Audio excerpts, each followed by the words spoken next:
डाल रही है माता जी।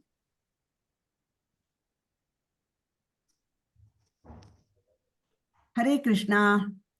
सबका स्वागत है आज चौथे अध्याय के दूसरे पार्ट में, है ना। पहले पार्ट में हमने काफी कुछ देखा था। कल 20वें श्लोक तक हम आ चुके थे पहले कल के क्लास में, और आज हम 20 से आगे करने वाले हैं। तो चलिए हम मंगलाचरण करेंगे और उसके बाद आगे देखते हैं क्या बोलते हैं भगवान। इस अध्याय का नाम क्या है? दिव्य ज्ञान। और ये कर्म योग प्रधान जो पहले 6 अध्याय है उसके अंतर्गत ही आता है। तो यहाँ भी कर्म के ही बारे में बताया है, लेकिन अलग अलग प्रकार के कर्म है। तो हम देखेंगे क्या क्या बताएंगे भगवान। चलिए मैं मंगलाचरण कर लूं और फिर चालू करते हैं अपनी क्लास। ओम नमो भगवते वासुदेवाय। ओम नमो भगवते वासुदेवाय। ओम नमो भगवते वासुदेवाय।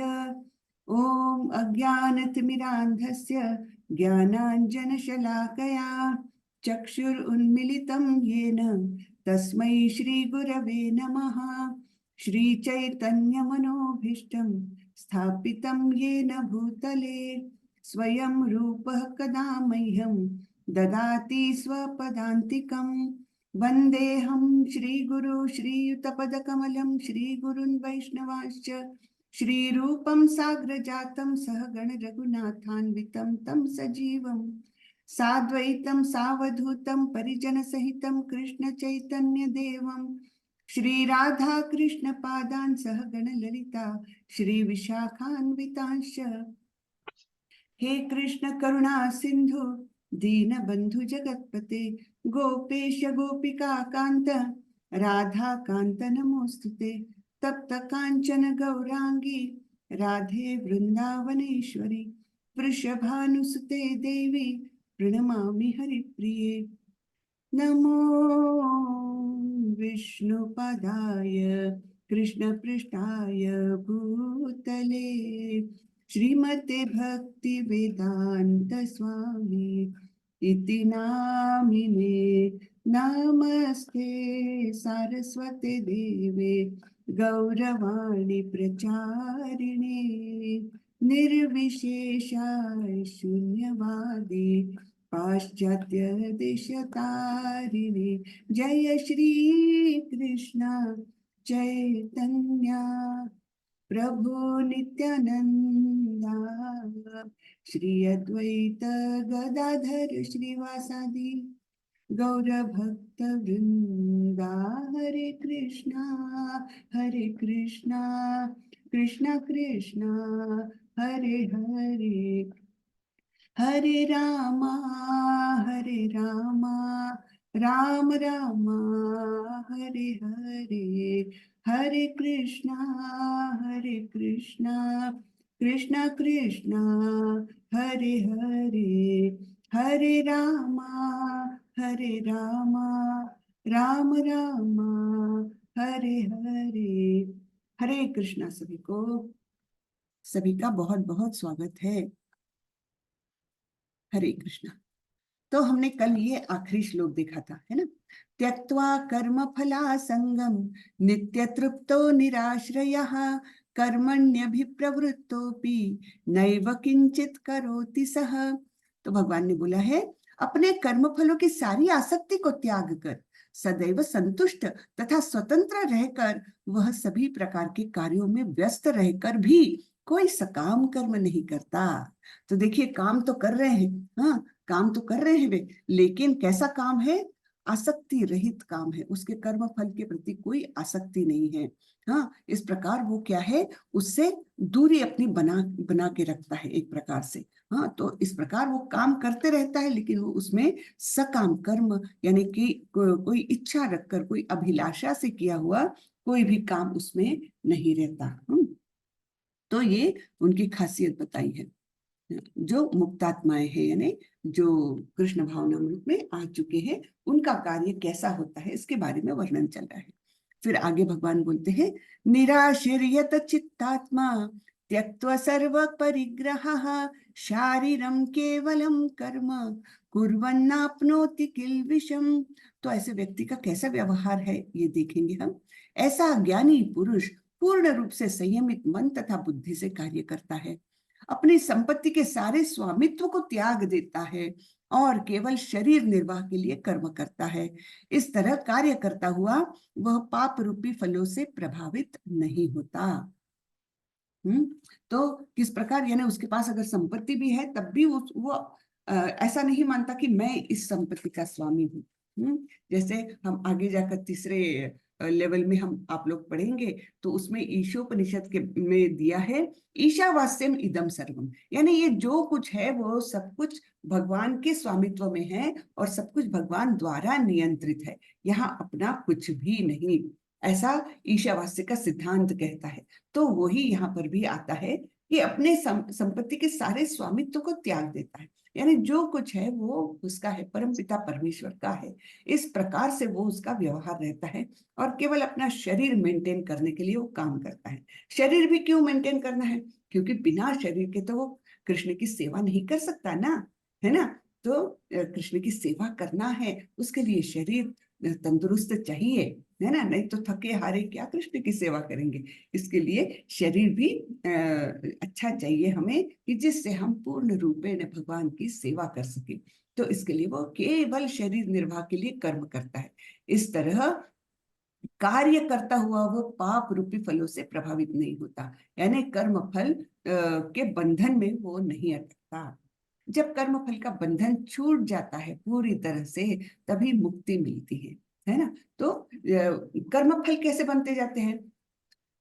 अब एक उदाहरण के लिए देखते हैं कि कोई व्यक्ति है, अच्छे पैसे वाला है, सब कुछ है, हाँ, फिर वो बड़ी भारी कार लेता है और उसी समय दूसरा मॉडल भी कार का बाजार में आ जाता है। अब ये कार पहली वाली तो लेकर आया लेकिन मन में इच्छा थी, अरे मेरे को वो कार लेनी है। अब उसके बाद उसकी हो जाती है मृत्यु। तब वो क्या हो गई, उसकी एक तो अधूरी इच्छा मन में है और जो कुछ कर्म फल भी होंगे वो भी, तो अधूरी इच्छा भी उसको वापस लेकर आती है ना। अधूरी इच्छाएं भी हमको बांध के रखती है, इसलिए कभी भी अपनी इच्छाओं को बहुत सीमित रखना बहुत जरूरी। सारी इच्छाएं कृष्ण भावनामृत में सारी इच्छाएं कहाँ मोड़ी जाती है? इच्छाएं तो रहती है, उसका अंत नहीं होता। तो इच्छाओं को खत्म नहीं कर सकते लेकिन उनको मोड़ सकते हैं। मोड़ेंगे किस तरफ? कृष्ण की तरफ। सारी अपनी इच्छाएं, अपने सारे कर्म अगर हम कृष्ण की तरफ मोड़ देते हैं तो अपने आप में कृष्ण भावनामृत में आ जाते हैं और इस प्रकार हम मुक्ति की तरफ बिल्कुल बहुत जल्दी जल्दी अग्रसर हो सकते हैं। तो करना क्या है? इच्छाएं खत्म नहीं होगी तो उनको मोड़ दीजिए। इच्छाएं कभी खत्म नहीं होती है, ठीक है, तो उनको हम मोड़ सकते हैं और इस प्रकार हम मुक्ति की तरफ बढ़ सकते हैं। तो ये ऐसा ज्ञानी पुरुष पूर्ण रूप से संयमित मन तथा बुद्धि से कार्य करता है। संयमित मन यानी क्या? कि मन पर उसने कंट्रोल पा लिया है। तो मन जो है वो इंद्रियों का स्वामी कहलाता है। आप लोगों ने लेवल 1 में एक पिक्चर देखा होगा, उसमें एक 5 घोड़ों वाला रथ बताया है।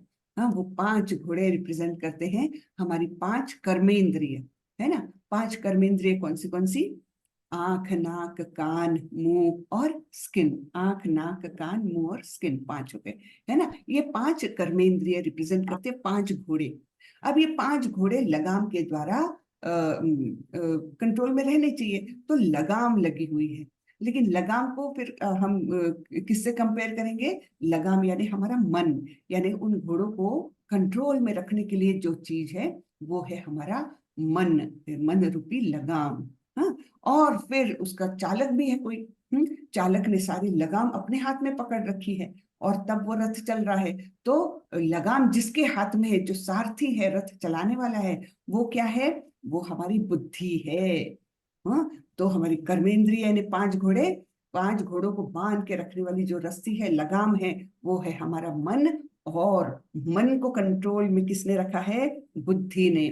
और फिर वो सवार कौन है? सवार कौन है उस रथ में? हमारी आत्मा।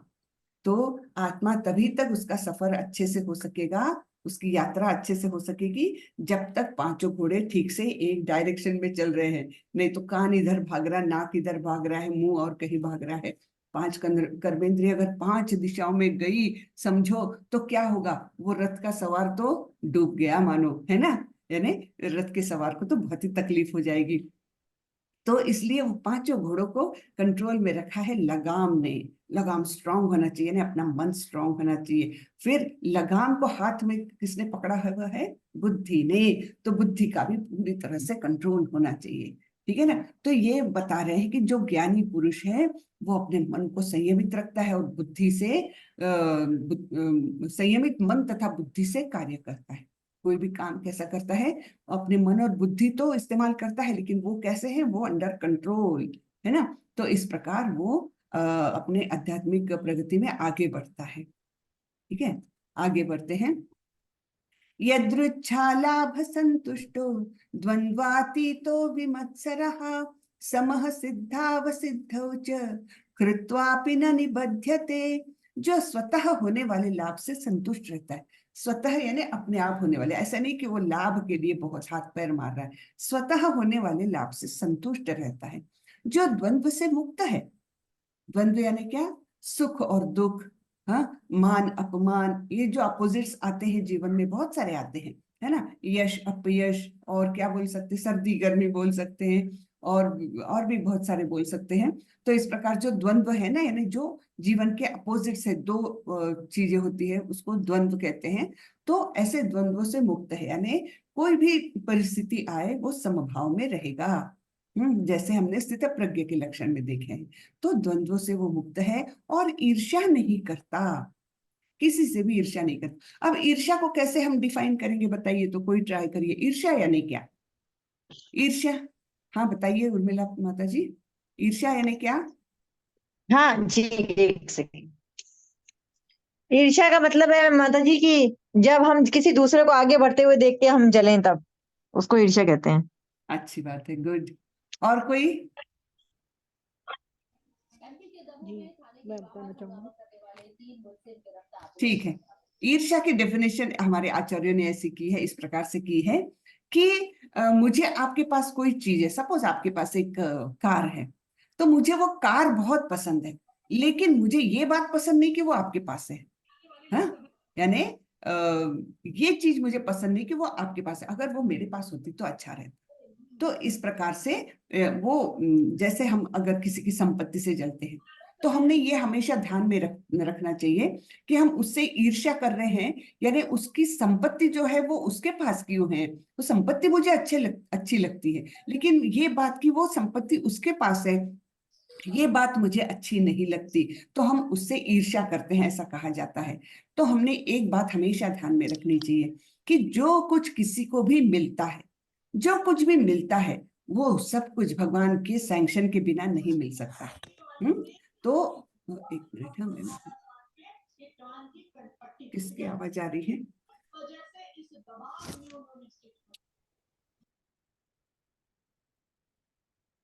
हाँ, तो जो कुछ भी किसी को भी मिलता है वो भगवान के अप्रूवल के बिना, भगवान के सैंक्शन के बिना तो मिल नहीं सकता। तो अगर हम ये सोच रहे हैं कि उस व्यक्ति के पास संपत्ति है, मेरे पास नहीं है, तो ये बात हमको खलती है।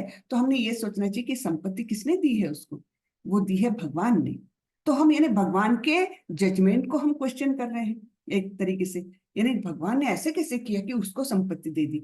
तो हम इनडायरेक्टली भगवान से ईर्ष्या करते हैं, है ना। तो भगवान के प्रति हम अनादर व्यक्त कर रहे हैं। इसलिए ईर्ष्या, इस दुर्गुण को बहुत ज्यादा भगवत गीता में बार बार बोला गया है कि ईर्ष्या करना सबसे बुरी बुरी बात है। क्योंकि ईर्ष्या से हम उस व्यक्ति के बारे में तो सोचते ही हैं कि अरे ये चीज उसके पास क्यों है, हाँ मेरे पास होनी चाहिए थी। तो वो तो सोचते हैं, लेकिन वो देने वाला तो भगवान है। यानी भगवान की भी इच्छा का और भगवान की भी सम्मति का, भगवान के सैंक्शन का हम अनादर कर रहे हैं, क्वेश्चन कर रहे हैं हम उसके अगेंस्ट में। तो इसलिए ईर्ष्या, इस शब्द का इस्तेमाल भगवत गीता में कम से कम 5-6 बार हुआ है। तो ईर्ष्या के बारे में हमने बहुत जागरूक रहना चाहिए कि हमारे मन में किसी के भी प्रति कोई भी ईर्ष्या न रहे, नहीं तो हम भगवान का ही अनादर कर रहे हैं। ठीक है, तो जो द्वंद्व से मुक्त है और ईर्ष्या नहीं करता, जो सफलता तथा असफलता दोनों में स्थिर रहता है, वह कर्म करता हुआ भी कभी नहीं बंधता है। कर्म से, कर्म बंधन से कभी जकड़ा नहीं जाता, क्योंकि वो समभाव रखता है। चाहे ये कार्य पूर्ण हो या नहीं, वो प्रयत्न जरूर पूरी तरह से करेगा, ऐसा नहीं कि सफलता असफलता के प्रति उदासीन है, वैसा नहीं कि जान दो ना, काम ही नहीं करूंगा मैं, ऐसा नहीं है। लेकिन वो जो कुछ भी मिले, पूरी मेहनत करने के बाद जो कुछ भी उसका परिणाम मिले, उनको सफलता मिले या असफलता मिले, वो एक ही समभाव से वो ग्रहण करता है। तो ऐसा जो है वो कृष्ण भावनामृत के ज्ञान में आगे बढ़ चुका है। गत संगस्य मुक्तस्य ज्ञानावस्थित चेतसः यज्ञायाचरतः कर्म समग्रम प्रविलीयते। तो यहाँ भगवान बोल रहे हैं, जो पुरुष प्रकृति के गुणों के प्रति अनासक्त है और जो दिव्य ज्ञान में पूर्णतया स्थित है, उसके सारे कर्म ब्रह्म में लीन हो जाते हैं। तो प्रकृति के गुण कौन से हैं? सत्वगुण, रजोगुण और तमोगुण, 3 गुण। 3 गुण को मतलब संस्कृत में गुण शब्द का अर्थ रस्सी भी होता है, ठीक है। तो ये इस प्रकार से प्रकृति हमें रस्सियों से जकड़े रहती है। ये रस्सियां हैं, तमोगुण, रजोगुण और सत्वगुण, ये रस्सियां हैं जो हमें बांध करके हमको कठपुतली के समान नचाती है प्रकृति, ठीक है ना। तो ये जो ज्ञानी पुरुष है कृष्ण भावनामृत में उसने ज्ञान अर्जित किया है, तो वो प्रकृति के तीनों गुणों के प्रति अनासक्त है। ना तो उसको सतोगुणी व्यक्तियों के प्रति बहुत वो होगा या तमोगुणी के प्रति घृणा होगी, ऐसा नहीं, वो अनासक्त है। सब कुछ प्रकृति की देन है, ये समझ करके जीवन में चलता है और फिर वो दिव्य ज्ञान में पूर्णतया स्थित है। दिव्य ज्ञान कौन सा? दिव्य ज्ञान ने हमारी स्थिति क्या है और भगवान की स्थिति क्या है, हम दोनों के बीच संबंध क्या है, हम किस तरह से एक है और एक होते हुए भी अलग अलग है, इस प्रकार का जो ज्ञान है हम उसे दिव्य ज्ञान कहते हैं, है ना। आत्मा और परमात्मा के विषय में जो ज्ञान होता है उसे हम दिव्य ज्ञान कहते हैं। तो उसके सारे कर्म ब्रह्म में लीन हो जाते हैं। ब्रह्म यानी क्या? ब्रह्म यानी 3 स्टेजेस में हम भगवान को जान सकते हैं, ठीक है। तो सबसे निचली स्टेज जो है वो ब्रह्म यानी ब्रह्म ज्योति कहते हैं, कोई ब्रह्म कहते हैं, कोई ब्रह्मन कहते हैं। तो ये तीसरी स्टेज यानी सबसे कम वाली स्टेज है।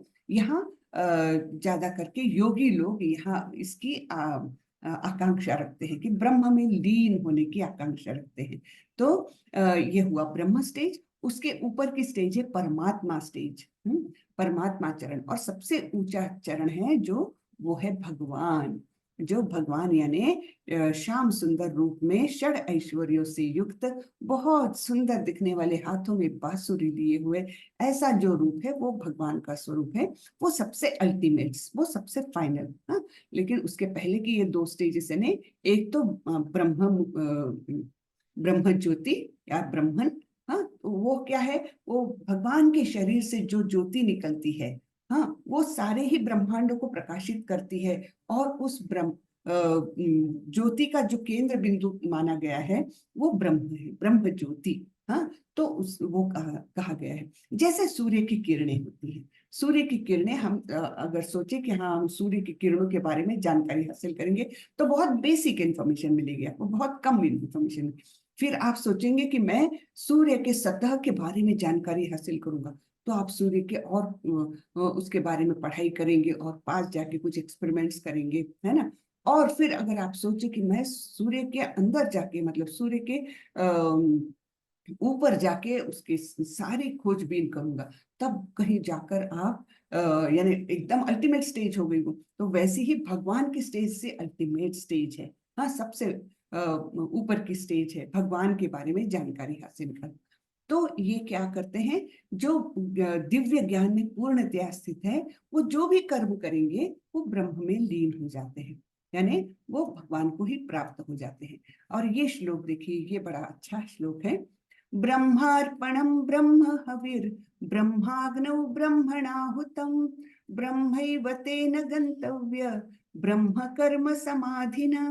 जो व्यक्ति कृष्ण भावनामृत में पूर्णतया लीन रहता है, उसे अपने आध्यात्मिक कर्मों के योगदान के कारण अवश्य ही भगवत धाम की प्राप्ति होती है, क्योंकि उसमें हवन आध्यात्मिक होता है और हवि भी आध्यात्मिक होता है। हाँ, यानी हवन, जो अग्निकुंड जलाते हैं ना, उसे हवन कहते हैं। तो अग्निकुंड यानी समझो कि आपका कर्मों का समर्पण, हाँ, अग्निकुंड जिसमें हम अपने कर्मों का समर्पण करेंगे, वो हुआ हवन। और उसमें हम हवि क्या डालेंगे, उसमें समीधा क्या डालेंगे, हमारे कर्मों की, हमारी इच्छाओं की, वो सब समीधा हवि, वो भी आध्यात्मिक हो जाती है। ठीक है, तो ये श्लोक बड़ा अच्छा है, सुंदर है, आप लोग हो सकता है तो कंठस्थ कर ले। यहाँ पर हम थोड़ा सा प्रभुपाद जी के तात्पर्य को पढ़ेंगे। श्रीला प्रभुपाद की जय। तात्पर्य श्रीला प्रभुपाद द्वारा यहाँ इसका वर्णन किया गया है कि किस प्रकार कृष्ण भावना भवित कर्म करते हुए अंततो गत्वा आध्यात्मिक लक्ष्य प्राप्त होता है। कृष्ण भावनामृत विषयक विविध कर्म होते हैं जिनका वर्णन अगले श्लोकों में किया गया है, किंतु इस श्लोक में तो केवल कृष्ण भावनामृत का सिद्धांत वर्णित है। भौतिक कल्मश से ग्रस्त बद्ध जीव की भौतिक वातावरण में ही कार्य भौतिक कल्मश से ग्रस्त बद्ध जीव को भौतिक वातावरण में ही कार्य करना पड़ता है, किंतु फिर भी उसे ऐसे वातावरण से निकलना ही होगा। जिस विधि से वह ऐसे वातावरण से निकल सकता है वह कृष्ण भावनामृत है। उदाहरण के लिए, यदि कोई रोगी दूध से बनी वस्तुओं के अधिक खाने से पेट की गड़बड़ी से ग्रस्त होता है, हाँ, ज्यादा दूध की चीजें खा लो तो वो पचती नहीं है ना, तो उसे दही दिया जाता है। अब दही काहे से बनता है, वो दूध से ही बना है ना, यानी दूध से अपचन हुआ, लेकिन उस अपचन को ठीक करने के लिए फिर से दूध से बनी ही चीज दही दी जा रही है ना। भौतिकता से ग्रस्त बद्ध जीव का उपचार कृष्ण भावनामृत के द्वारा ही किया जा सकता है, जो यहाँ गीता में दिया है। यह विधि यज्ञ या विष्णु को या कृष्ण को प्रसन्न करने के लिए किए गए कार्य कहलाती है। तो ये इसलिए पढ़ा कि यहाँ पर हम देख सकते हैं प्रभुपाद जी ने बड़े अच्छे से समझाया है कि जो हम भौतिक वातावरण से ग्रसित हो जाते हैं, तो इसकी दवा भी उसका रूप पलट के दही के रूप में उसकी दवा भी वही है। तो हमको कार्य तो करने हैं, लेकिन कैसे करने हैं, कृष्ण को समर्पित करते हुए, है ना, तब हम इस रोग से, भव सागर के या भव रोग से हम मुक्त हो जाएंगे, ये समझाया है। दैवमेवापरे यज्ञं योगिनः पर्युपासते ब्रह्माग्नावपरे यज्ञं यज्ञेनैवोपजुह्यति। कुछ योगी विभिन्न प्रकार के यज्ञों द्वारा देवताओं की भली भांति पूजा करते हैं और कुछ परब्रह्म रूपी अग्नि में आहुति डालते हैं। अब हमने पहले देखा हुआ है, तीसरे अध्याय में हमने देखा है यज्ञ किसे कहा गया है। यज्ञ एक तो विष्णु का नाम भी है, हाँ, विष्णु का एक नाम यज्ञ भी है। दूसरा, यज्ञ किसे कहते हैं, विष्णु को प्रसन्न करने के लिए जो भी कार्य किया गया हो उसे यज्ञ कहते हैं। हाँ, सिंपल डेफिनेशन है, विष्णु को प्रसन्न या कृष्ण को प्रसन्न करने के लिए जो भी कार्य किया जाता है उसे यज्ञ कहते हैं। और दूसरा है कि विष्णु का प्रत्यक्ष नाम भी एक यज्ञ है। हाँ, तो कुछ योगी विभिन्न प्रकार के यज्ञों द्वारा देवताओं की भली भांति पूजा करते हैं और कुछ परब्रह्म रूपी अग्नि में आहुति डालते हैं। अब ये अलग अलग यज्ञों के बारे में, यानी अलग अलग प्रकार के कर्मों के बारे में अभी हम देखते हैं। लोग क्या करते हैं, बहुत सारे हमारे देवी देवता हैं, 33 करोड़ देवी देवता, और हर देवता को अलग अलग डिपार्टमेंट सौंपा गया है। तो फिर क्या करते हैं लोग, अच्छा मुझे पैसे की जरूरत है तो यहाँ पर एक महालक्ष्मी जी के पास चलो, उनकी पूजा करेंगे। अरे मेरे घर में अभी परीक्षा का वातावरण है, चलो भाई सरस्वती देवी की पूजा करेंगे। हाँ, अरे मेरे कार्य में कोई विघ्न ना आ जाए तो चलो भाई गणपति की पूजा करेंगे। देवी देवताओं के पास जाके शिव जी की पूजा करेंगे, मेरे बेटी को अच्छा वर मिले। हाँ, इस प्रकार से अलग अलग देवताओं के अलग अलग कार्य जो है हमारे वेदों में बताए गए हैं, ये सारे कार्य। तो लोग क्या करते हैं कि कुछ लोग देवी देवताओं की पूजा करते हैं अपनी इच्छा पूर्ति के लिए, और कुछ परब्रह्म रूपी अग्नि में आहुति डालते हैं, यानी समर्पित करते हैं परब्रह्म यानी भगवान विष्णु को ही बोला गया है। परब्रह्म, ब्रह्म और परब्रह्म जो विष्णु होते हैं। तो इस प्रकार से अलग अलग क्रियाएं इस भौतिक जगत में की जाती है। श्रोत्रादीनिन्द्रियाण्यन्ये संयमाग्निषु जुह्यति शब्दादि विषयान् अन्ये इंद्रियाग्निषु जुह्यति। इनमें से कुछ जो विशुद्ध ब्रह्मचारी है श्रवणादि क्रियाओं तथा इंद्रियों को मन के नियंत्रण रूपी अग्नि में स्वाहा कर देते हैं, तो दूसरे लोग यानी नियमित गृहस्थ इंद्रिय विषयों को इंद्रियों की अग्नि में ही स्वाहा कर देते हैं। तो जो विशुद्ध ब्रह्मचारी है वो क्या करते हैं, अपनी जो इंद्रियों के कार्यकलाप है वो सीमित रखते हैं अपने गुरु से मार्गदर्शन प्राप्त करने के लिए, और इस प्रकार मन से अपने इंद्रियों को नियंत्रित रखते हैं। तो श्रवणादि क्रियाओं तथा इंद्रियों को मन के नियंत्रण रूपी अग्नि में स्वाहा करते हैं। मन से वो सारी इंद्रियों को नियंत्रण में रखते हैं। और जो गृहस्थ है उनको तो कुछ तो इंद्रिय भोग करना होता है, लेकिन फिर भी वो भी नियंत्रण में कैसे रखते हैं, इंद्रिय विषयों को इंद्रियों की अग्नि में स्वाहा करते हैं, यानी इंद्रियों को भी पूरी तरह से संयमित करके और फिर इंद्रिय विषयों के का जो आवश्यक जितना उपभोग है उतना ही करते हैं। ठीक है, ये नियमित गृहस्थ लोग करते हैं। खास करके गृहस्थों के लिए इसलिए बताया गया है कि गृहस्थों को केवल चारों वर्णों में केवल गृहस्थ एक है जो पत्नी के साथ रह सकता है, बाकी न तो ब्रह्मचारी, हाँ, ना तो वानप्रस्थ और ना तो सन्यासी, है ना। तो इसलिए अपनी पत्नी के साथ वो रह सकता है, इसलिए उसको अपने इंद्रियों पर कंट्रोल रखना और भी ज्यादा आवश्यक हो जाता है, क्योंकि हमें कुत्ते बिल्लियों के समान प्रजा निर्माण नहीं करनी। जो भी प्रजा निर्माण करे वो कैसी होनी चाहिए, उनको हम प्रॉपर शिक्षा दे सके, उनको कृष्ण भावनामृत की ओर ले जा सके, उतनी ही वैसी ही संतानें मनुष्यों ने करनी चाहिए, ये यहाँ पर अभिप्रेत है। ठीक है, सर्वाणींद्रिय कर्माणि प्राण कर्माणि चापरे आत्म संयम योगाग्नौ जुह्यति ज्ञान दीपिते। दूसरे जो मन तथा इंद्रियों को वश में करके आत्म साक्षात्कार करना चाहते हैं, संपूर्ण इंद्रियों तथा प्राण वायु के कार्यों को संयमित मन रूपी अग्नि में आहुति कर देते हैं।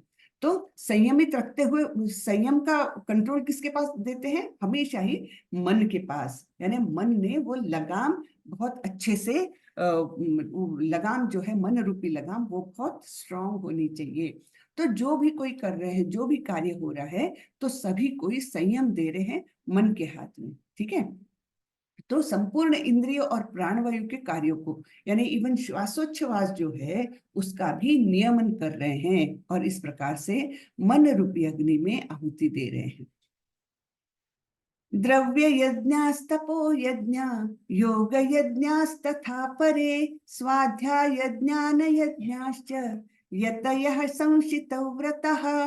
कठोर व्रत अंगीकार करके कुछ लोग अपनी संपत्ति का त्याग करके कुछ कठिन तपस्या द्वारा, कुछ अष्टांग योग पद्धति के अभ्यास द्वारा तथा दिव्य ज्ञान में उन्नति करने के लिए वेदों के अध्ययन द्वारा प्रबुद्ध बनते हैं। तो ये अलग अलग तरीके बताए हैं किस प्रकार लोग अपने आध्यात्मिक जगत में प्रगति के लिए अलग अलग मार्ग जो है उनके बारे में ये बताया जा रहा है। ठीक है, कृष्ण ये बता रहे हैं कि कुछ लोग ये करते हैं, कुछ लोग ये करते हैं, कुछ लोग ये करते हैं, सबका उद्देश्य तो वही है कि इस जगत से मुक्ति पाना और कृष्ण को प्राप्त करना। उद्देश्य एक ही है, लेकिन रास्ते अलग अलग हैं।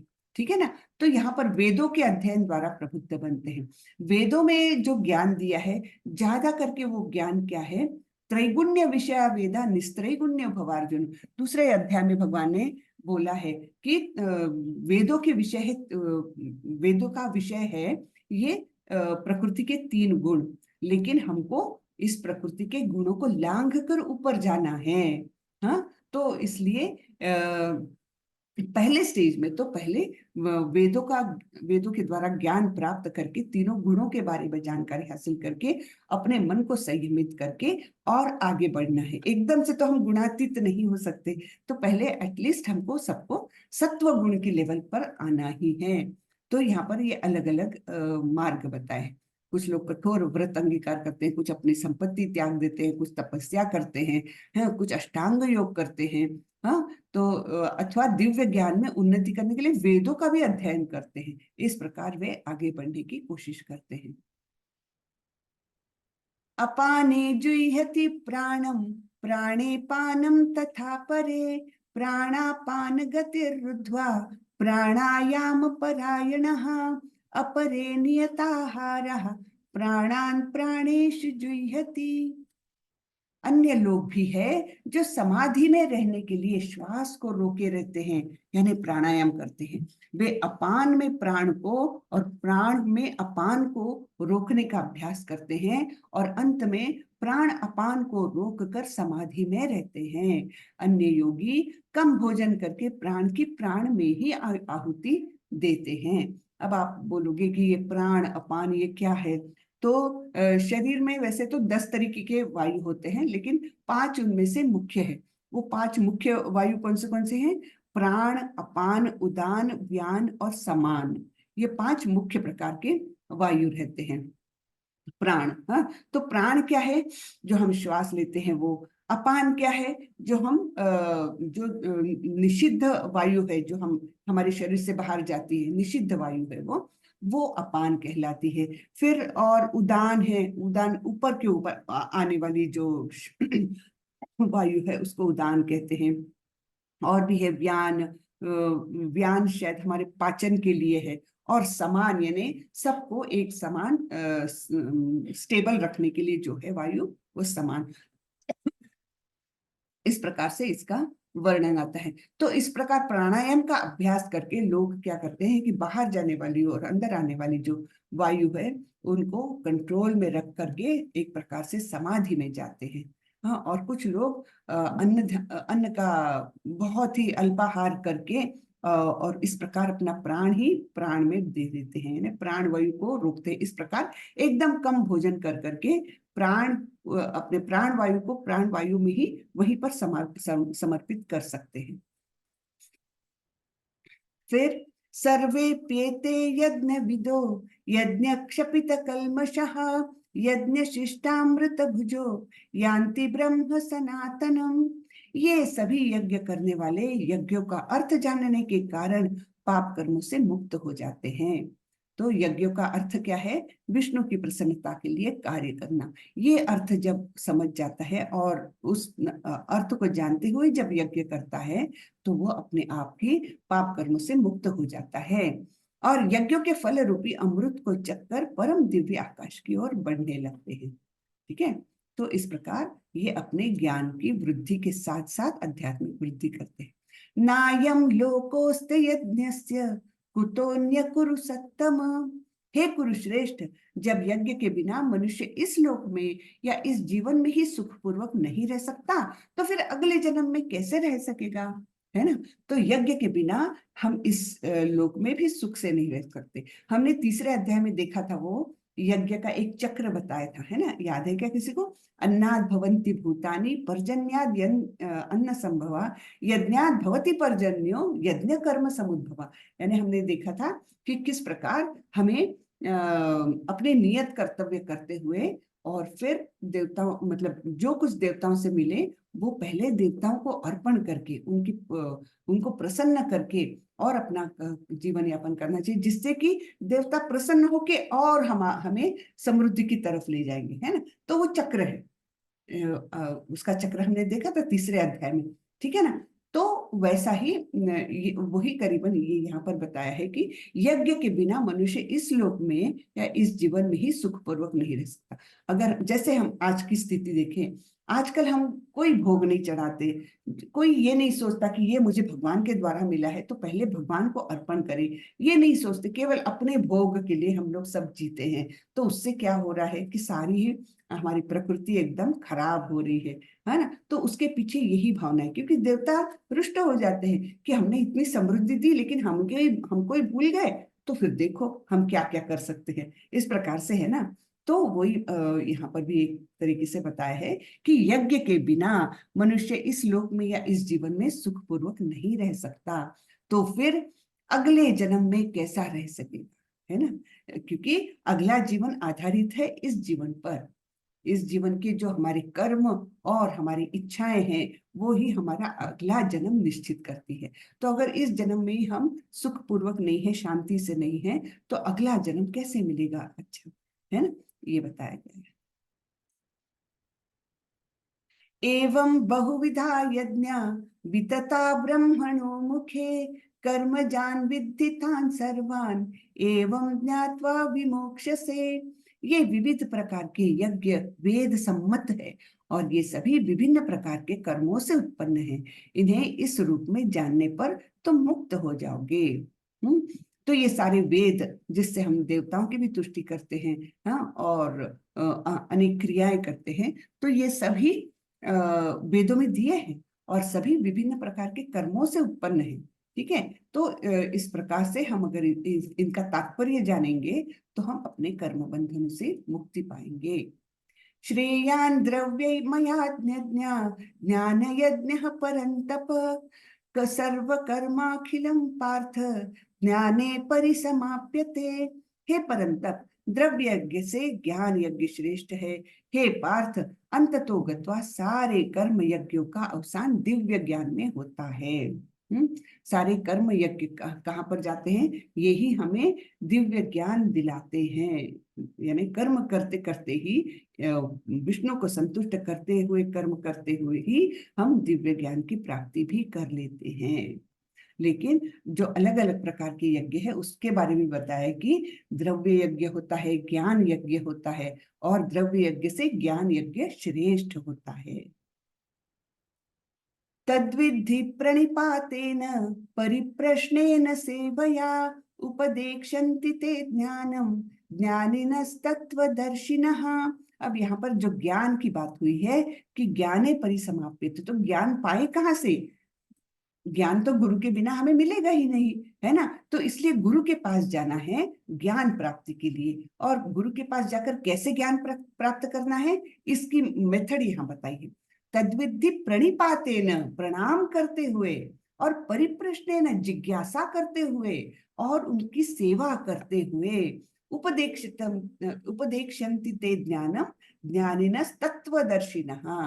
तो यहाँ पर बताया है तुम गुरु के पास जाकर सत्य को जानने का प्रयास करो, उनसे विनीत होकर जिज्ञासा करो और उनकी सेवा करो। स्वरूप सिद्ध व्यक्ति तुम्हें ज्ञान प्रदान कर सकते हैं, क्योंकि उन्होंने सत्य का दर्शन किया है। तो गुरु के पास जाकर के हमने ऐसा नहीं, हमारा व्यवहार कैसा रहना चाहिए? बहुत विनीत, बहुत नम्र वो रहना चाहिए हमारा व्यवहार। तभी हम ज्ञान प्राप्त करने के लायक बन सकते हैं। अगर हम अपने ही उसमें रहे, अपने ही आढ़्यता में रहे और इस प्रकार से गुरु के पास गए, तो हमें ज्ञान मिल ही नहीं सकता। क्योंकि गुरु और शिष्य का रिश्ता ही ऐसे है कि एक देता है और दूसरा विनम्रता से उसे लेता है, बहुत विनम्र होकर के। तो वो रिश्ता जब तक कायम नहीं होता तब तक ज्ञान मिल नहीं सकता। तो इसलिए भगवान बता रहे हैं कि तुम गुरु के पास जाकर सत्य को जानने का प्रयास करो, यानी ये दिव्य ज्ञान लेने का प्रयास करो। उनसे विनीत होकर जिज्ञासा करो, एकदम नम्रता से उनसे प्रश्न पूछो, बहुत नम्रता से, और उनकी सेवा करो। स्वरूप सिद्ध व्यक्ति तुम्हें ज्ञान प्रदान कर सकते, यानी गुरु जिन्होंने प्रत्यक्ष सत्य को जाना है, ऐसे तुम्हें ज्ञान प्रदान कर सकते हैं, क्योंकि उन्होंने सत्य का दर्शन किया है। यानी ईश्वर सत्य, यानी परम सत्य क्या है? ईश्वर है, और तो कुछ है ही नहीं, है ना। यज्ञात्वा न पुनर्मोहम् एवं यास्यसि पांडव येन भूतान्यशेषाणि द्रक्ष्यस्यात्मन्नतो मयि। स्वरूप सिद्ध व्यक्ति से वास्तविक ज्ञान प्राप्त कर चुकने पर तुम पुनः कभी ऐसे मोह को प्राप्त नहीं होंगे, क्योंकि इस ज्ञान के द्वारा तुम देख सकोगे कि सभी जीव परमात्मा के अंश स्वरूप है, अर्थात वे सब मेरे हैं। तो जब हमको ज्ञान प्राप्त होता है तब हम सबसे पहले क्या जानते हैं?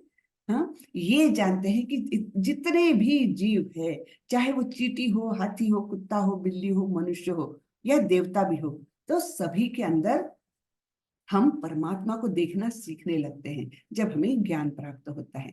तो हर एक के अंतःकरण में जैसी हमारी आत्मा है वैसे ही परमात्मा भी स्थित है। ठीक है ना।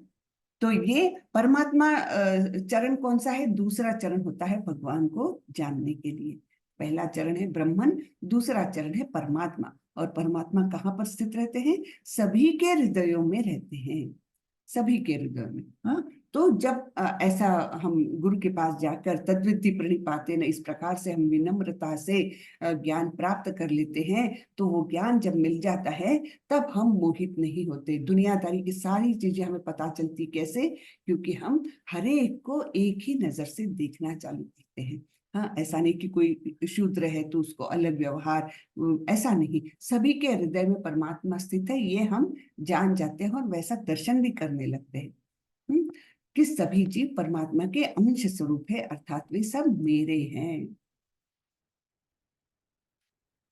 अपि चेदसि पापेभ्यः सर्वेभ्यः पापकृत्तमः सर्वज्ञान फले प्लवेनैव वृजिनं संतरिष्यसि।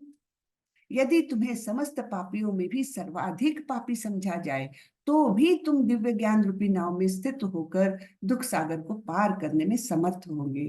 क्योंकि कई लोग बोलते हैं ना, अरे लेकिन अब मैं अध्यात्म में लगूंगा, अब मैं ये ज्ञान प्राप्त कर लूंगा, या इस प्रकार की कृष्ण भावनामृत में पूरी तरह से लीन हो जाऊं, तो फायदा क्या? मैंने तो बहुत सारे पाप किए हैं, तो उनका क्या होगा?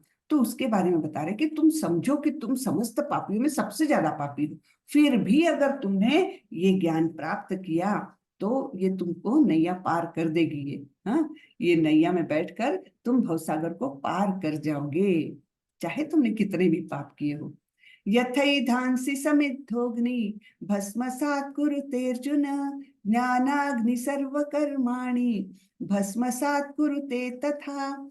जैसे प्रज्वलित अग्नि ईंधन को भस्म कर देती है, उसी तरह हे अर्जुन ज्ञान रूपी अग्नि भौतिक कर्मों के समस्त फलों को जला डालती है। हाँ, तो ये ज्ञान कितना महत्वपूर्ण है कि हमारे जो भी भौतिक कर्म है, उसके जो भी पाप हमें किए हैं, वो अगर हम ज्ञान रूपी अग्नि में डालते हैं तो सारे ही पाप कर्म नष्ट हो जाते हैं। ठीक है।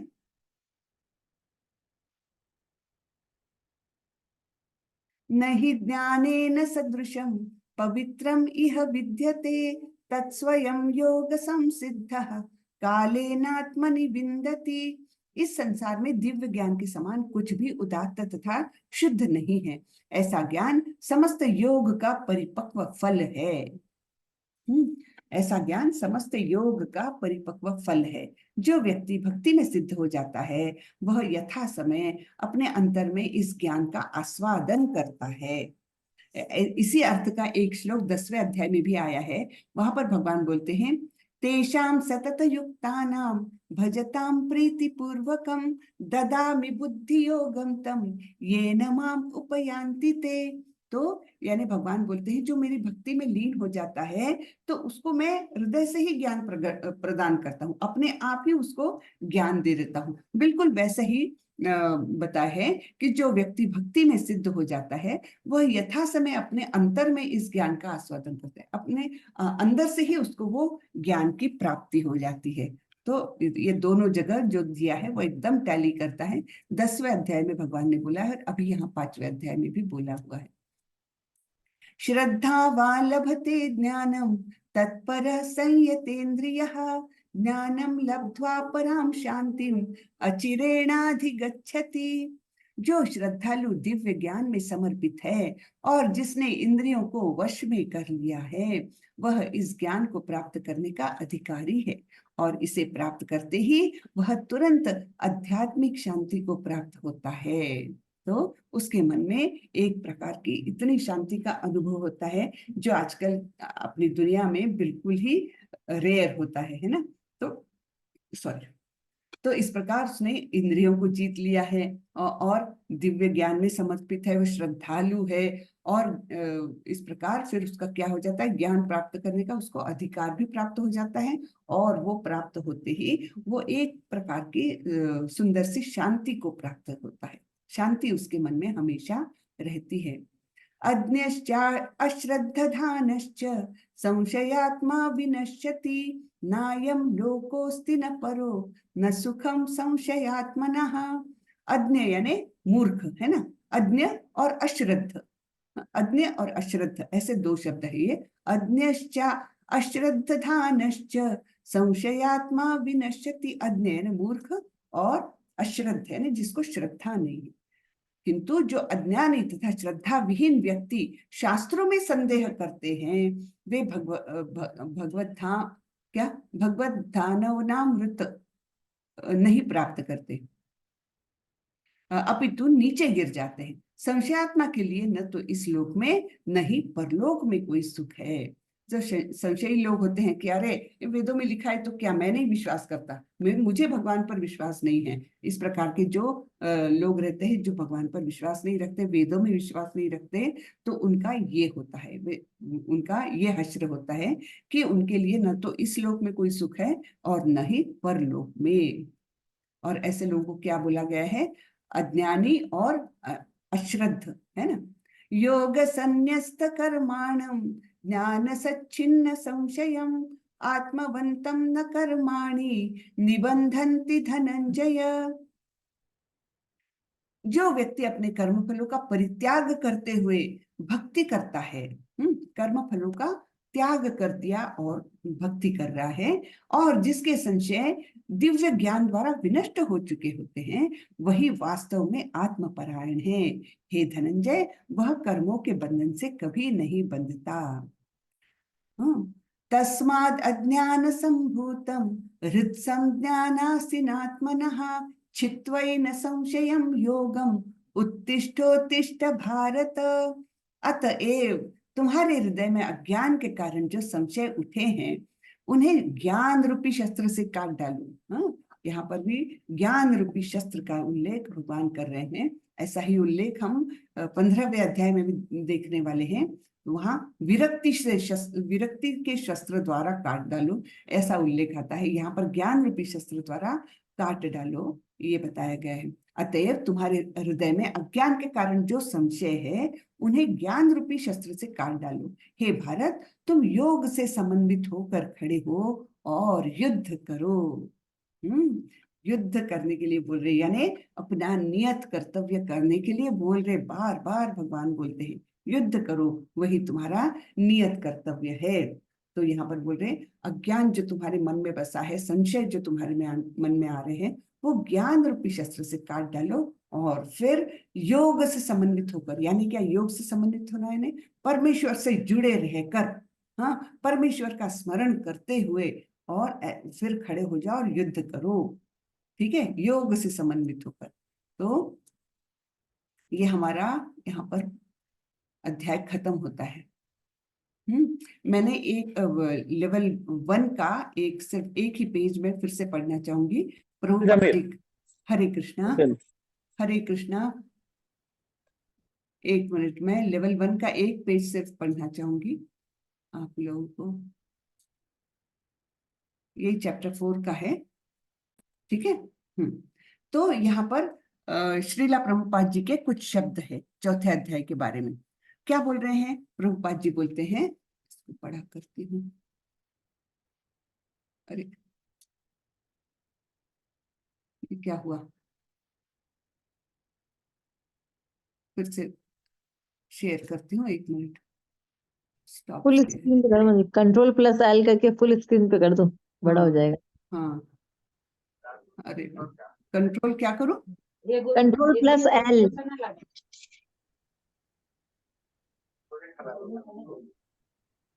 हाँ, अभी आ गया, ठीक है।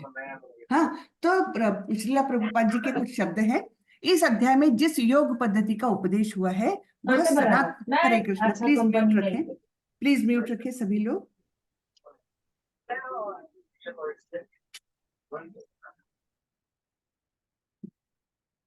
इस अध्याय में जिस योग पद्धति का उपदेश हुआ है वह सनातन योग कहलाता है। इस योग में 2 तरह के यज्ञ कर्म किए जाते हैं, एक तो द्रव्य का यज्ञ और दूसरा आत्मज्ञान यज्ञ, जो विशुद्ध आध्यात्मिक कर्म है। यदि आत्म साक्षात्कार के लिए द्रव्य यज्ञ नहीं किया जाता तो ऐसा यज्ञ भौतिक बन जाता है ना।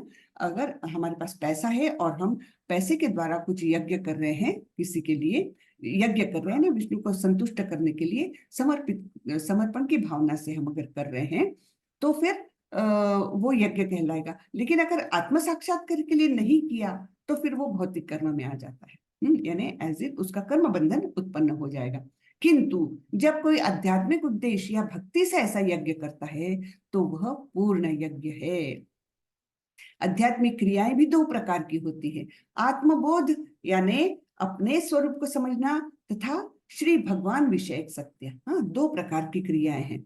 जो भगवत गीता के मार्ग का पालन करता है वह ज्ञान की इन दोनों श्रेणियों को समझ सकता है, क्योंकि भगवत गीता में कौन से 5 विषय लिए गए हैं, आप लोगों को लेवल 1 में बताया गया था। कौन से 5 विषय लिए गए हैं भगवत गीता में? एक तो है ईश्वर, दूसरा जीव, तीसरा काल, प्रकृति, तीसरा प्रकृति, चौथा काल और पांचवा कर्म। हाँ, ये 5 विषय भगवत गीता के हैं। तो यहाँ पर बताए गए जो भगवत गीता के मार्ग का पालन करता है वह ज्ञान की इन दोनों श्रेणियों को समझ सकता है। यानी क्या कि वो जीव की प्रकृति को समझ सकता है, जीव के स्वभाव को भी समझ सकता है और भगवान के स्वभाव को भी समझ सकता है, भगवान के बारे में भी जानकारी हासिल कर सकता है अगर भगवत गीता का अच्छे से अध्ययन किया जाए तो। उसके लिए भगवान के अंश स्वरूप आत्मज्ञान को प्राप्त करने में कोई कठिनाई नहीं होती। ऐसा ज्ञान लाभप्रद है क्योंकि ऐसा व्यक्ति भगवान के दिव्य कार्यकलापों को समझ सकता है। हाँ, इस अध्याय के प्रारंभ में स्वयं भगवान ने अपने दिव्य कार्यकलापों का वर्णन किया है। कौन से कार्यकलापों का वर्णन किया है भगवान ने, कि किस प्रकार उन्होंने 1200 लाख साल पहले विवस्वान को ये ज्ञान दिया था, किस प्रकार वे अवतार लेते हैं, है ना। और फिर बोला था जन्म कर्म च मे दिव्यम एवं यो वेत्ति तत्वतः त्यक्त्वा देहम पुनर्जन्म नैति मामेति सोर्जुन। ये भी बोला था कि जो मेरे जन्म और कर्म के प्रकृति को जानता है वो फिर इस जगत में जन्म नहीं लेता। तो यहाँ पर वही बताया है, इस अध्याय के प्रारंभ में स्वयं भगवान ने अपने दिव्य कार्यकलापों का वर्णन किया है। जो व्यक्ति गीता के उपदेशों को नहीं समझता वह श्रद्धा विहीन है, और जो भगवान द्वारा उपदेश देने पर भी भगवान के सच्चिदानंद स्वरूप को नहीं समझ पाता तो यह समझना चाहिए कि वह निपट मूर्ख है। कृष्ण भावनामृत के सिद्धांतों को स्वीकार करके अज्ञान को क्रमशः दूर किया जा सकता है। तो कृष्ण भावनामृत हमें इस प्रकार बहुत ही सहायता करती है कि हम भगवान के बारे में जानकारी हासिल करें और अपने अज्ञान को क्रमशः खत्म करते करते ज्ञान की ओर बढ़े। जो दिव्य ज्ञान हम प्राप्त करेंगे तो हमारे लिए मुक्ति के द्वार वैसे ही खुल जाएंगे। तो इस प्रकार ये हमारा चौथा अध्याय आज खत्म होता है। किसी को कुछ प्रश्न हो तो पूछ सकते हैं। हरे कृष्ण माता जी। हरे कृष्ण। माता जी, मैंने एक सुना था कि भगवान को जब हम फूल चढ़ाते हैं तो उसे पानी में धोना नहीं चाहिए, तो ऐसा कुछ सुना था उसका। ये तो मुझे नहीं मालूम प्रभु, ये तो मुझे नहीं मालूम। सिर्फ ये हम जानते हैं कि जो कुछ भगवान को अर्पण करें वो हाँ, स्वच्छ रहना चाहिए, है ना, स्वच्छ रहना चाहिए, तो पक्की बात। फूल को धोते नहीं। हाँ, फूल वो फूल टपकता रहता है ना, वैसा नहीं चढ़ाते, फूल डायरेक्ट ही चढ़ाते हैं, फूल धोके नहीं चढ़ाते, धोके नहीं चढ़ाते। फूल को नहीं चढ़ाते धोके। अच्छा, हाँ, मतलब मैंने सुना था कि मतलब धोते हैं। अगर हम फूल को पानी में देते हैं तो वो विष्णु को अर्पित हो जाता है, तो उस चीज को किसी और भगवान को चढ़ाना मतलब किसी जैसे कि किसी और को चढ़ाने के बाद किसी से मांग लेकर फिर वो हो जाता है, तो ऐसा क्या इसलिए इस होना नहीं अच्छा, चाहिए। ये तो मुझे भी पता नहीं था। अच्छा हुआ आपने बताया प्रभु। माता जी धन्यवाद। प्रभु जी आपको कारण भी तो मुझे धन्यवाद। भी माता जी हाँ, चढ़ा नहीं तो ये तो नहीं मालूम मुझे। ठीक ठीक, चलिए थोड़ी सी जानकारी मुझे मुझे हाँ, मिल मुझे गई। भी किसी इस्कॉन से ही मालूम पड़ा था कि मतलब अच्छा, उसे धोना नहीं चाहिए, क्योंकि धोने से ही मतलब वो भगवान विष्णु को अर्पित हो जाता है। तो अगर ओ, हम वो फूल दोबारा पानी से उठा के अगर शिव जी को देते हैं तो मतलब वो एक्सेप्टेबल नहीं होता, मतलब अच्छा अच्छा, क्योंकि ओके, वो ऑलरेडी किसी का चढ़ाया हुआ फूल है, तो उसी को दोबारा यूज नहीं होता है, मतलब अच्छा इसलिए पानी से उसे दूर रखना चाहिए, ऐसा अच्छा सुना था। अच्छा अच्छा अच्छा, ठीक ठीक प्रभु, ओके। हरे हरे कृष्णा। कृष्णा। पूनम माता जी पूछिए। हाँ जी, मुझे ये कहना था कहाँ से जैसे आपने बैकग्राउंड, अभी बहुत सारे जैसे आवाज आ रही है बैकग्राउंड से, कहाँ से? ठीक जैसे है, बोलिए आपने अभी इसको बड़ा किया है, क्या जी। ये पूरे प्रवचन के दौरान इसको बड़ा रख सकते हैं तो आसानी होगी हमें श्लोक वगैरह देखने में? आ, माता जी वो ये तो पीपीटी है, ये हो गई बड़ी, लेकिन वो जो है वो तो पीडीएफ है हाँ नहीं। हाँ हो जाती है माता जी, वापस हाँ, आप तो वापस वैसे भी कर सकते हो। आप है ना राइट क्लिक करेंगे ना तो एग्जिट फुल स्क्रीन मोड आ जाएगा, तो वापस उसी पे वैसे जैसे पहले था ना एज इट इज हो जाएगा। एक बार अच्छा, फिर से repeat जैसे मैं कीजिए। पहला वो स्क्रीन बता रही थी, मैं उस पर तो जाती हूँ जो बुक का जी देख रहे थे ना हम। हाँ हाँ पहले वाले स्क्रीन पे आने के लिए ना आप इसको जी। तो एग्जिट फुल स्क्रीन ऑप्शन आएगा, तो आप वापस उसी पेज पे चले जाएंगे जहाँ थे। अच्छा, अच्छा एक मिनट। हाँ, कहाँ पर थे? हाँ, ये इस पर थे ना। आप एक बार पीपीटी शेयर कीजिए। ये हाँ मैं पीपीटी नहीं। बताती हूँ हाँ आपको। हाँ, अभी बताइए। अब जैसे इसको भी आप करेंगे ना तो हाँ, कंट्रोल जी प्लस कर देंगे तो फुल स्क्रीन पे आ जाएगा ये। Control plus. हाँ, कंट्रोल प्लस एल। हाँ जी। अच्छा, कंट्रोल प्लस एल। ये तो छोटा हो गया,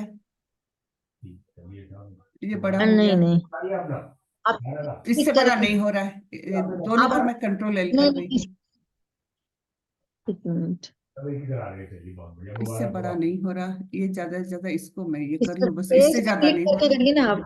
हाँ, पेज पर क्लिक किया, चलिए पेज पर क्लिक किया। आप कंट्रोल प्लस एल करिए। कंट्रोल एल, ये देखो उल्टा हो रहा है तो। कंट्रोल एल, अभी नॉर्मल हुआ। हम्म ये इतना मैक्सिमम है लगता है, पता नहीं मुझे। मेनू में जाके है ना फुल स्क्रीन मोड आता है, मेनू पे भी क्या आता है। फुल स्क्रीन एडिट पीडीएफ यहाँ पर। फुल स्क्रीन मोड इसमें ऊपर नीचे करके देखो, इसमें आ जाएगा फुल स्क्रीन मोड लिखा ये हुआ ये है। ये इससे शायद प्लस प्लस हो जाएगा। हाँ हाँ, इससे बढ़ रहा है। हाँ, ये बढ़ रहा है। हाँ ओके ओके, समझा मुझे। ये इसका मैंने ऐसा किया था, यहाँ पर ये किया था। हाँ, इससे बड़ा ठीक है बड़ा हो गया। मतलब ओके। इससे भी होगा, देखो आप ये नहीं जी, क्या क्या माता जी? तो उसमें ऑप्शन आता है ना, उसमें आता है कि फुल हाँ, स्क्रीन मोड लिखा हुआ आता है। ओके ओके, ये इससे भी हो रहा है। चलिए ठीक है, अभी समझा, कल से मैं करूंगी ठीक से, हाँ आप लोग भी पढ़ सके। ठीक है। थैंक यू माता। हाँ, थैंक ओके ओके, बाकी आप थैंक यू। साइड तो से एडजस्ट कर सकते हैं माता जी। टेक्निकल हाँ हाँ, ऐसे करके ठीक है, ठीक है, कल से ही ऐसे करूंगी। ठीक है, चलिए, हाँ धन्यवाद सभी का। हाँ धन्यवाद। चलिए, और कुछ किसी को?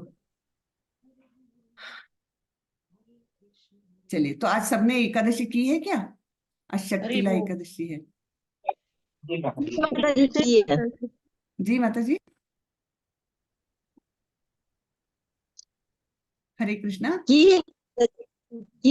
है ये है, गुड गुड गुड। जैसे हरे कृष्णा, बहुत अच्छा। हरे कृष्ण माता जी। हरे कृष्णा, दंडवत प्रणाम। दंडवत प्रणाम। चलिए, तो आज का क्लास यही खत्म करते हैं। कल बुधवार, और यानी पांचवा अध्याय हमारे इस हफ्ते में हो जाएगा, है ना। आज मंगलवार है, आज चौथा अध्याय हो गया है, तो गुरुवार तक हमारा पांचवा अध्याय भी हो जाएगा। ठीक है, चलिए। माता जी मेरा एक सवाल था। जी जी प्रभु। क्षमा माता जी। जैसे जब लेवल 2 में हम जाएंगे तो उसमें तात्पर्य भी बताया जाएगा।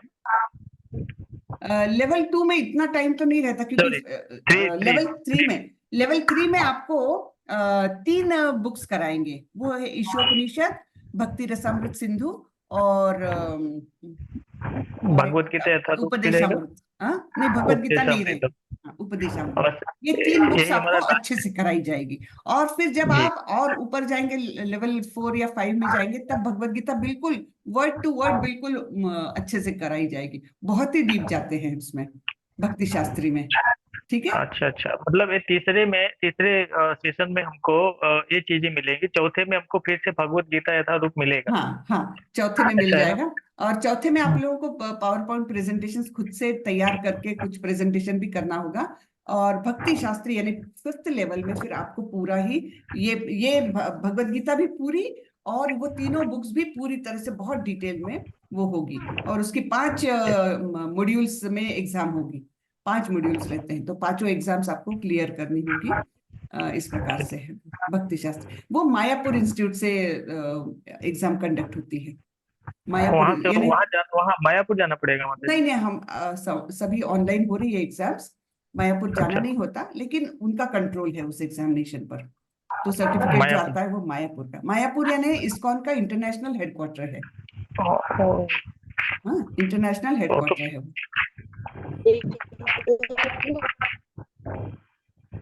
माता जी आवाज नहीं है। L3 में क्या क्या करवाते हैं, एक मिनट नाम लिखो। हाँ, L3 में कौन कौन सी बुक्स L3 में देखिए, एक तो है उपदेशामृत, फिर है ईशोपनिषद और भक्ति रसामृत सिंधु। ईशोपनिषद हाँ, उपदेशामृत, और ईशोपनिषद और भक्ति रसामृत सिंधु। ठीक। ये 3 माता जी बुक्स क्लास L3। आप ही लेंगी ना? नहीं, ऐसा जरूरी नहीं हरे है कृष्णा। प्रभु, जो जो बताएंगे हमारे प्रभु जी जो आदेश देंगे वैसे में, जरूरी नहीं है कि मैं लूंगी, है ना। अच्छा, ठीक है माता जी, धन्यवाद। जी, चलिए, हरे कृष्ण। हरे कृष्णा। तो आज यही खत्म अच्छा, करते हैं। L3 में वो माता जी, हाँ माता जी, जी L3 में वही एडमिशन ले सकता है कि जो L2 के मतलब वो सारे क्विज कर लेगा, हाँ हाँ उसी को देंगे एडमिशन? हाँ हाँ हाँ जी अच्छा, ठीक। जी। चलो, वाञ्छा ठीक है, ठीक। कल्पतरुभ्यश्च कृपा सिन्धुभ्यैव च पतितानां पावनेभ्यो वैष्णवेभ्यो नमो नमः। अनंत कोटि वैष्णव वृंद की जय, श्रीला प्रभुपाद की जय। हरे कृष्णा सभी को। हरे हरे कृष्णा, हरे कृष्णा।